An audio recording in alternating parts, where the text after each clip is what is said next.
going to be less people here. I'm very nervous. Most of my poems are very personal, and this one happens to be a very personal one as well. And I wrote it myself, and it's called This is a Transgender Poem.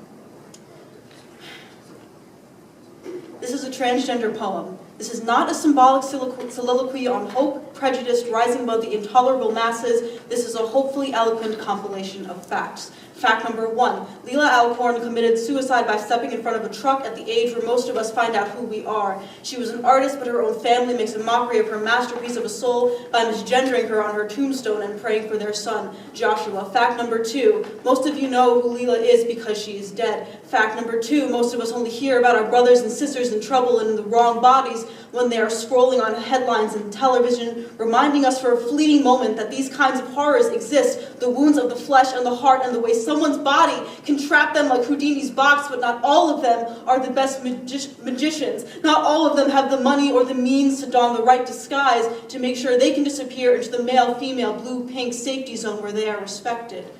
Fact number 3, the average life expectancy of a transgender person is 23 years old.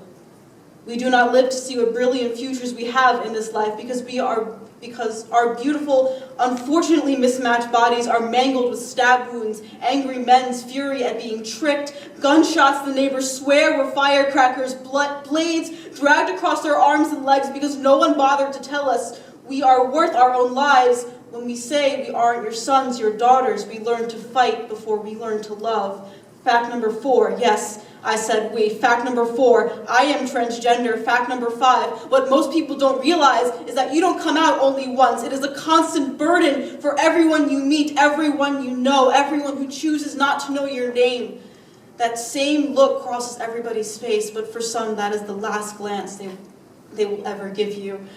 Fact number 5, I was shaking when I wrote this. I am shaking now because every time I sign my name, I am lying. Every time I answer to she or her, I am lying. And although my parents raised me not to lie, they taught me not to make a scene and how to be a lady first, but I have no idea what to do when I know that I am not a lady anymore. Fact number 6, when he called me his boyfriend, I wept.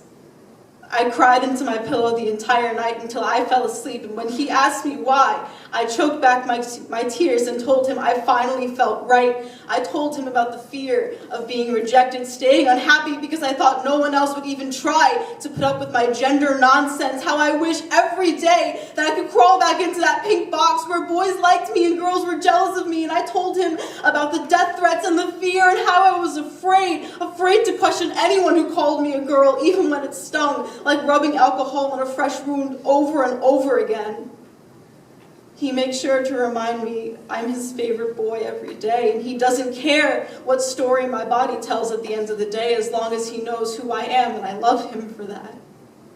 Fact number 7, I squeezed myself into that pink box for years, miserable and hiding and scared of my own reflection. When I first saw myself the way I am today, it was like stepping into a new skin that let me breathe and smile and laugh and love the way that I was meant to, the way I never knew I could before. I only wish all of my fallen brothers and sisters could have seen that light at the end of the tunnel.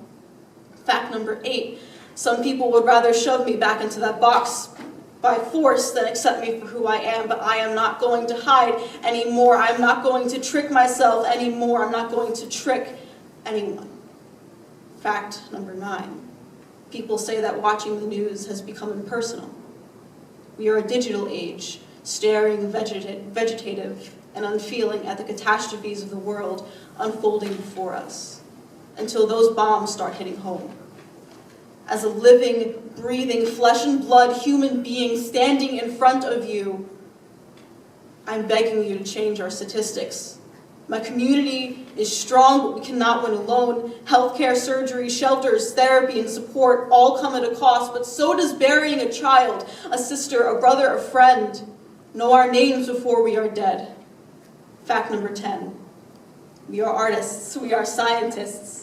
We are musicians, we are surgeons, we are dreamers and grounded folk alike. But first and foremost, we are human, and we're pretty kick-ass once you get to know us. So please get to know us before it's too late.